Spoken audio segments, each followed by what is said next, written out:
अरे आपला मित्र आपल्याला दररोज फसवतो ना, म्हणून आपण त्याला आता फसवूया. आता तो आपण काय पण खात असलो तर लगेच त्याच्या पोटामध्ये नका उबलतात ना, आता येऊ दे त्याला.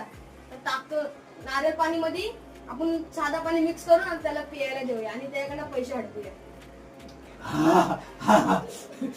अरे काय खाता अरे काय पिता म्हणतात ते बोल घरात बसलो पोटात दुखायला लागलं माझ्या नाक्या उकलायला लागला नाक्या पाणी पाणी काय जे नारळ पाणी द्या नारळ पाणी 100 रुपयाचा आहे. 100 रुपयाचा काय तुम्ही उष्टवले त्याला आता मी त्याला 50 रुपये देतो अर्धा किमती काय नाही रे अर्धा किमती येणार 50 रुपये 100 रुपये नाही भाऊ 50 रुपये पहिले 50 रुपये काढते. 50 रुपये अरे रोज मी तुम्हाला खाय घालतो पैसे देत नाही पण आज घ्या आज नारळ पण आहे माझ्या आवडीचा असं काय लागतंय अरे तो नारळ पाणीच आहे. अरे हो पण ते साध्या पाण्याचं लागतंय 50 रुपये घेतलं ना तुम्ही माझ्याकडनं अरे तो साधा पाणी आहे तो नारळ मध्ये आहे म्हणून तो नारळ पाणी. अरे कोणी फसवतो नेहमी मला फसवलं अरे अरे अरे काय तू आम्हाला इच्छा- दररोज फसवतोस ना, म्हणून आम्ही तुला आज त्या फसवतो. तुमचं मी आता उद्या येणार नाही का